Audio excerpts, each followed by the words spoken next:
অনেকে আমার চুলের সিরামটা দেখতে চেয়েছিলেন, তো ভাবলাম আজকে যখন সকালে ব্যবহার করব গোসলের পরে আমি চুলটা হালকা ভেজা থাকতে আমি কিন্তু এই সিরামটা ব্যবহার করি। আমার কাছে আপনি দেখেন এই যে অর্ধেকটা প্রায় শেষ হয়ে এসেছে। আমি এটা চুলের জন্য আমার কাছে বেস্ট সিরাম হচ্ছে এটা।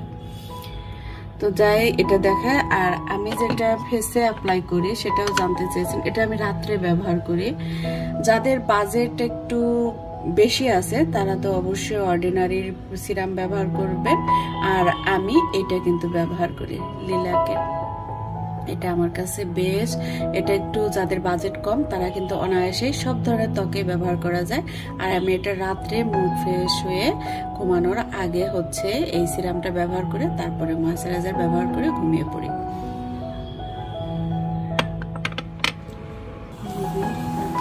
বৃষ্টির জন্য হচ্ছে সকালবেলা সব মানে লাগানো, সকালে খোলা হয় কিন্তু এত বৃষ্টি ছিল আবার সব লাগানো ছিল। এখন আবার একটু খুলে দিচ্ছি ঘরে, যেহেতু বৃষ্টি নাই ঘরে একটু আলো বাতাস আসুক। নেটটা খুলতে গেলে আমার মজা শোনাদের কথা মনে পড়ে, কারণ ওরা থাকলে আমরা কিন্তু নেট খুলে রাখতাম না। এখন আমরা কি করি, নেটটা খুলতে গেলে মনে হয় ওরা তো বের হয়ে যাবে, তখনই হঠাৎ করে মনে হয় ওরা তো কেউ নেই আমাদের সাথে। আর কালকে না একটু দেখতে এই যে বেশ কামিনী ফুল, এই ফুলগুলার গন্ধে পুরোটা ঘর হচ্ছে একদম মোমো করতেছিল। বেশি কিন্তু ফুল না, কয়েকটা ফুল ফুটেছে না, এই গন্ধটাই সারাটা রুম মানে পুরোটা বাসায় হচ্ছে আসল কথা, পুরোটা বাসায় কামিনী ফুলের গন্ধে একদম মোমো করতেছিল। আপনারা চাইলে বেলকুনিতে কামিনী প্লাস হচ্ছে জুই, তারপরে হচ্ছে এখনই কিন্তু একটা মিষ্টি গন্ধ আছে, আর হচ্ছে হাসনা হানা, এগুলা কিন্তু লাগানো যায়, কারণ রাত্রে এটার গন্ধ এত সুন্দর বের হয়।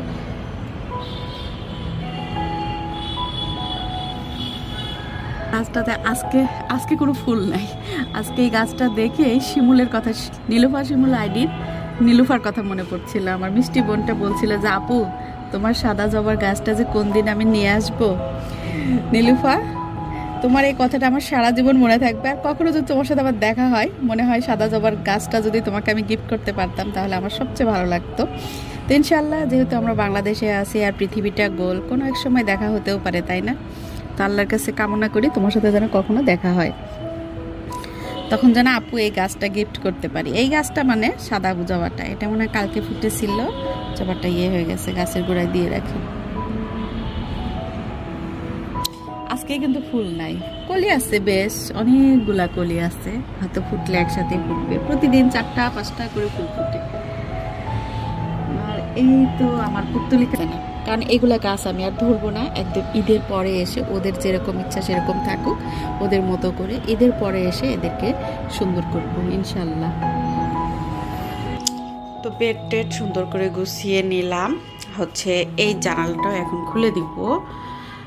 বেডটা তো সকালে গোছানো থাকে, তারপরে আবারও যেহেতু একটু ল্যাদ খেয়েছিলাম এই জন্য আবার একটু এলোমেলো হয়েছিল, এই জন্য কিন্তু আবার একটু গুছিয়ে নিলাম।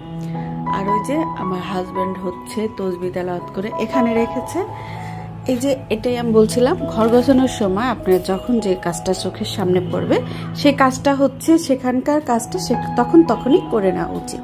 এটা চোখে পড়লো, আমি এই যে নিয়ে এসে এখানে রেখে দিলাম।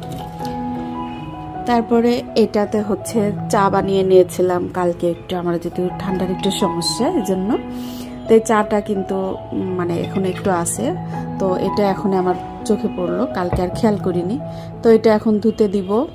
আর এই যে রাত্রে একটু ঘুম আসছিল না, অয়েল ম্যাসেজ করেছি। তো এই যে আপনারা অনেকেই আমার চুলের যত্নের তেলটা সম্পর্কে জানতে চান, তো আজকে যেহেতু তেলটা হাতে নিলাম বলে দেই, আমি কিন্তু এটা আড়ংয়ের হচ্ছে কোকোনাট অয়েল, আর এর সাথে আমি কাস্টর অয়েল ব্যবহার করি। আমি সবসময় তেলে মানে মাথায় যখনই তেল দিই, যে তেলটা ব্যবহার করি না কেন, সবসময় আমি তার সাথে কাস্টর অয়েল দিয়ে মিক্সড করে হালকা গরম করে তারপরে চুলে ম্যাসেজ করি। তো যে রাত্রে কালকে আর কোনো কাস্টর অয়েল দিইনি, এমনি জাস্ট একটু চুলে মাথায় তেল দিয়েছিলাম, একটু দিয়ে ম্যাসেজ করছি। তো এই যে তেলটাও কিন্তু এখানে রেখে দিলাম।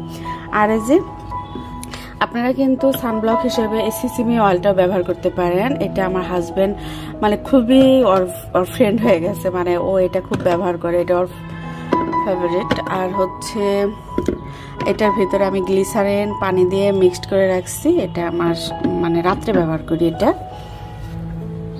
আমার। হ্যালো এভরিওয়ান, আসসালামু আলাইকুম, কেমন আছেন সবাই?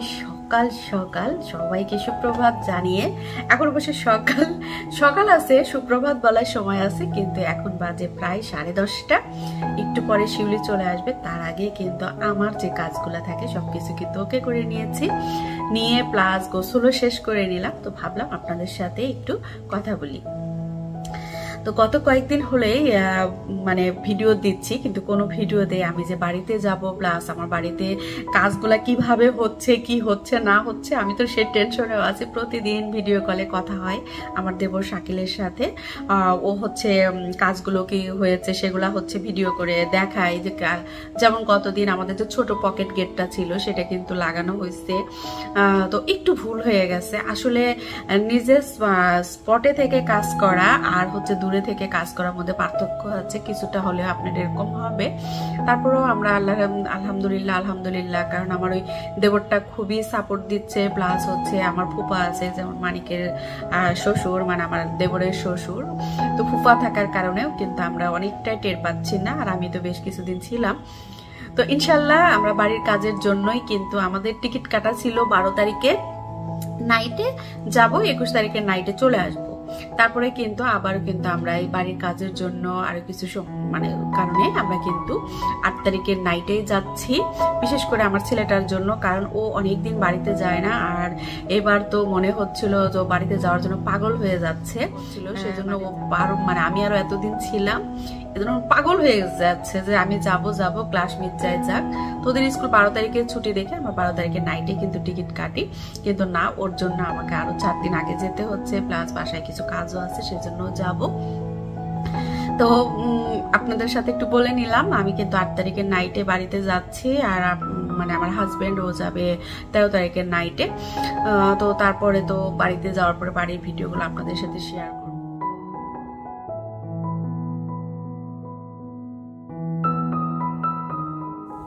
এবার আপনাদেরকে সাথে নিয়ে আমার গাছে একটু খাবার দিচ্ছি। আর এই খাবারটা কিন্তু আমি তৈরি করিনি, আমার ফারজানা ভাবে গাছের জন্য তৈরি করছে। ওই যে পিহু আজকে এসেছিল, তো পিহু দেখলাম বাসায় যাওয়ার জন্য একটু আকুবাকু করছে, তো ওকে নিয়ে কিন্তু আজকে আমি গিয়েছিলাম। তো গিয়ে দেখি ভাবি হচ্ছে এই যে গাছের খাবার রেডি করছে, এখানে আছে চা পাতা, ডিমের খোসা, কলার খোসা, এগুলা দিয়ে। তো বললাম যে আমাকেও একটু দেন, আমার গাছগুলোকে অনেকদিন খাবার দেওয়া হয় না। তো ভাবির কাছ থেকে 1 পিস এরকম গাছের খাবারটা নিয়ে আসলাম, নিয়ে এসেই কিন্তু আমি গাছগুলোতে দিয়ে দিচ্ছি। তো আমি কিন্তু এরকমই করি, বেশিরভাগ দেখা যায় ভাবির কাছ থেকে গাছের খাবারটা বেশি নিয়ে আসি। তো গাছদের খাবার টাবার দিয়ে এদিকে শিউলি কিন্তু কাটা বাছা সব করে নিয়েছে, রান্না করবে। আজকে বললাম শিউলি রান্না করো, কারণ এবার বাড়ি থেকে আসার পরে কিন্তু শিউলি বেশি দিন রান্না করছে, আমি হয়তো খুব কম। তো এখন হচ্ছে আমি চিকেন বল তৈরি করব। এখানে পুদিনা পাতা, তারপরে পেঁয়াজ, টমেটো সস, সয়া সস, লবণ আর ব্রেড ক্রাম, এগুলো দিয়ে কিন্তু আমি একটা ডো রেডি করার জন্য ওখানে 2 পাশে করছি। একটা চিকেন চপ হবে, আর একটা চিকেন বল হবে। আর চিকেন চপের সবকিছু মশলা প্রায় একই আছে, শুধু কাবাব মশলা দিয়েছি একটু, আর আলু ম্যাশ করে দিয়েছি, সেদ্ধ করে নিয়ে আলু ম্যাশ করে দিয়েছি। তো 2টা জায়গায় আমি কিন্তু কর্নফ্লাওয়ার ব্যবহার করছি, যেহেতু আজকে কোনো ডিম ব্যবহার করব না বাইন্ডিংয়ের জন্য। আর এই কর্নফ্লাওয়ারটা আমার হাতে তৈরি করা। এটা আমি ভুট্টা কিনে নিয়ে এসে ভালো করে ধুয়ে শুকিয়ে নিয়ে সেটা কিন্তু আমি আটা করে নিয়েছি। তো সেই আটাটাই কিন্তু আমি ব্যবহার করছি এখানে। আর ভুট্টার এই আটাটা থাকলে আপনারা কিন্তু চাইলে ময়দা বা আটার সাথে নিয়ে রুটি করেও খেতে পারেন। তো আমার যে কর্নফ্লাওয়ার কিন্তু অনেক দাম বাজারে, আর আমি এটা যে ভুট্টার এই আটাই কিন্তু এইভাবে ব্যবহার করি। আপনারা চাইলে এখানে ময়দাও ব্যবহার করতে পারেন। তো আমার ছেলেটা অলরেডি স্কুল থেকে যেহেতু চলে এসেছে আর দুপুরে রান্না করে ভাত খেতে সময় লাগবে, তো ভাবলাম চপটা যেহেতু করছি ইনস্ট্যান্ট ভেজে দেই। আর গতদিন কিন্তু এই যে আমার কিন্তু এই নাস্তাটা রেডি করতে একদিনই সময় লাগলো না। আর গতদিন আমার ফ্রেন্ড তিন্নি এবং টুম্পা ওদের বাচ্চাদের নিয়ে এসেছিল, তো আমি কিন্তু ওদেরকে কোনো নাস্তায় আমার হাতে করে খাওয়াতে পারিনি। সব কিছুই আমার হাজব্যান্ডকে বললাম, ও যেহেতু অফিস থেকে আসার টাইম, বললাম তুমি কিনে নিয়ে আসো। তো আসলে কিন্তু আমার খুব খারাপ লেগেছে।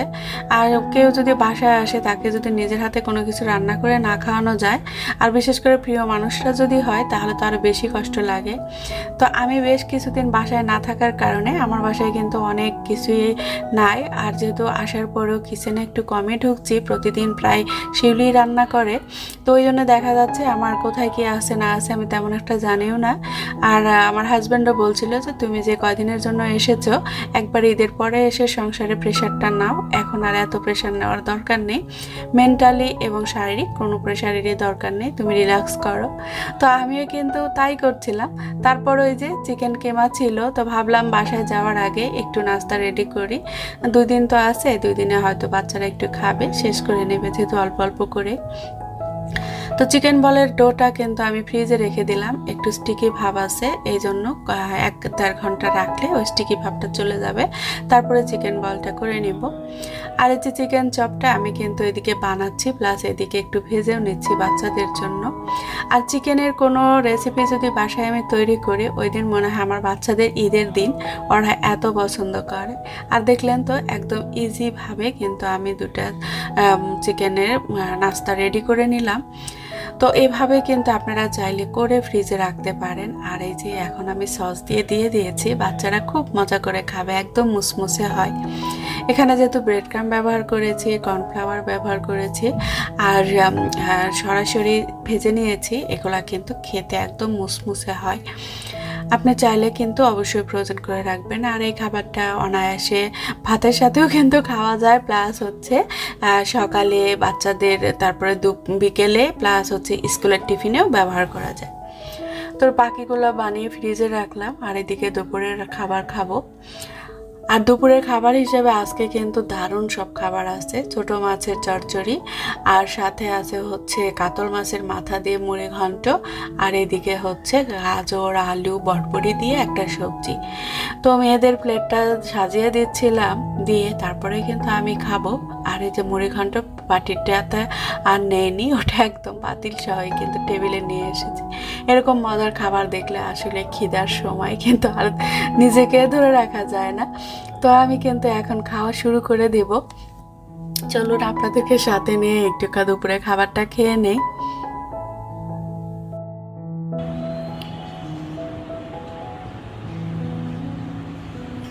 তো আজকে রান্না টান্না দেখে আমি আর কি বলবো, খাওয়ার জন্য পাগল হয়ে গেছি। তো ভাবলাম আপনাদেরকে একটু দেখিয়ে নেই, কয়দিন যাবত তো দুপুরে খাই কি খাই না খাই ভাবে দেখানো হচ্ছে না। আর বাড়িতে যাব। আর আজকে দেখছেন কি সব কাপড় চোপড়গুলো কিন্তু রোদ্রে দেওয়া হয়েছে। আর হচ্ছে ঘরটা মুছে শিউলি একটু চলে গেল। আমি খাওয়া দাওয়া শেষ করে তারপরে হচ্ছে যে পাপোশগুলোকে দিব, তারপরে একটু শুয়ে থাকবো, আর সাথে আপনাদের ভিডিও কমেন্টের অ্যান্সারগুলো দিব। তো আলহামদুলিল্লাহ আজকে ঘরটা একটু না সব কিছু একদম ঝকঝকে তকতকে লাগতেছে, কারণ বাইরে রোদের আভাটা আসছে। কয়েকদিন পর মনে হচ্ছে এরকম একটা রোদ দুপুরে। তো চলুন আগে খেয়ে নেই। তো দুপুরে খাওয়া খেতে খেতেই কিন্তু আমার প্রিয় আপুদের কাছ থেকে বিদায় নিচ্ছি। আর আজকে খাবারটা দারুণ ছিল, সবকিছু মিলিয়ে একদম ফাটাফাটি। তো সবাই ভালো থাকুন, সুস্থ থাকুন। নেক্সট ব্লগ দেখার আমন্ত্রণ জানিয়ে আজকের মতো এখানে বিদায় নিচ্ছি। আল্লাহ হাফেজ।